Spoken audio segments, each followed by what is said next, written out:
Yeah, hi everyone. Just a quick little screencast to give us one more bit of practice reading on the analytic level, making inferences. So just as a quick review from our last module, when you are reading on the analytic level, you're not reading on the literal level, and therefore you are comprehending information that is not written directly in the print. You have to make inferences or read between the lines. So when you are reading between the lines, you are gathering information based on what you're seeing in the print. So you're using facts and hints, a lot of prior knowledge, a lot of experience to piece the meaning together. Okay, this will give you some logical determinations, and it's an important skill to acquire because as we move forward with argument, we are going to begin dissecting arguments from print. You need to use a lot of analytic comprehension when you're dissecting arguments. You will be reading between the lines a lot when you're trying to determine what the author is concluding within the issue that they're presenting in print. So this review and this practice is going to help you as this module continues. Okay, so the first thing we're going to do in this little bit of practice is activate our schema. If you have not heard that term before, it's really just a fancy phrase for thinking about the topic. So you want to think, what do I know about this topic? This is actually an important reading skill in general. Anytime an instructor puts an article in front of you, you want to read the title and think, gosh, what do I already know about this? That activates your brain. That gets your brain thinking in terms of what you're about to read. In this case, we're going to be reading wedding toasts. So think about weddings. What do you already know about weddings? Who attends weddings? What are some of the traditions? Who often gives wedding toasts? And what is the purpose of it? So right now we're just kind of getting your brain thinking about weddings as we begin to practice reading between the lines.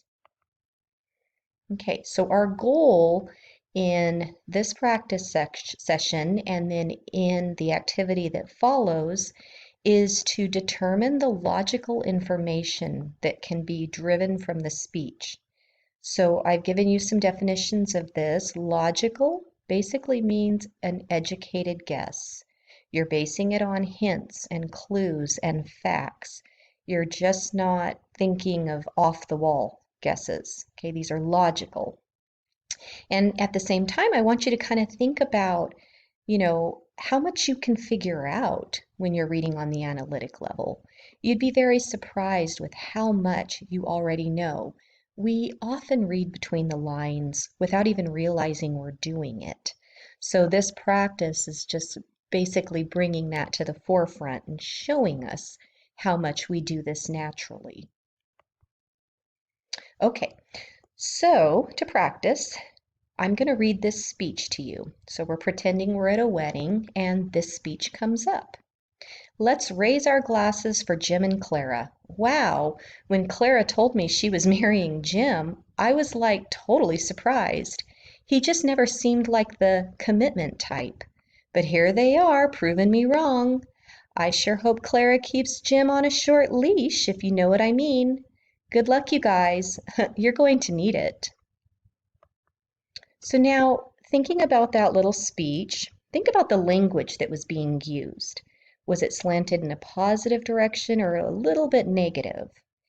And think about the type of language that was used. Was this person most likely a male or a female who was giving this speech? Were they young or were they old? What clues led you to these discoveries? Or in other words, what can you deduce from looking at this level of language and thinking, who would speak this way? So what I did is I went ahead and I highlighted a few areas that gave me some clues. So if I were listening to this speech or reading this speech, I would notice some of the, more casual language. I would notice that, she's making a few little points about Jim, maybe not necessarily being the commitment type. I hope she keeps him on a short leash. I know from experience that that phrase is often used when somebody can be a little flirty or stray away. So again, I'm using experience, I'm using observations, and I'm even thinking in terms of what tone is this person using?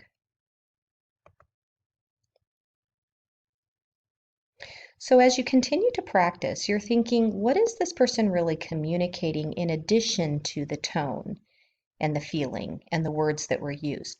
What is this person really saying about Jim?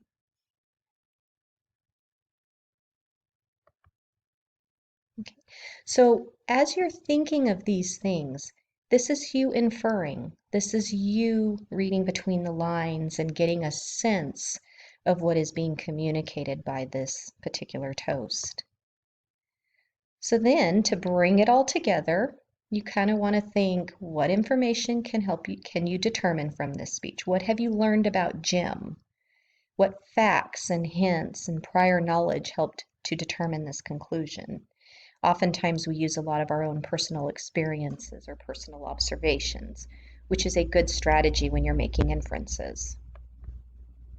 So in the next assignment, which is on the next page, you're going to be doing a practice activity where you take more of these wedding toasts. I have 5 of them. And you're going to basically do the exact same thing I just did. You're going to answer some questions about what was communicated in the toast, what was written between the lines.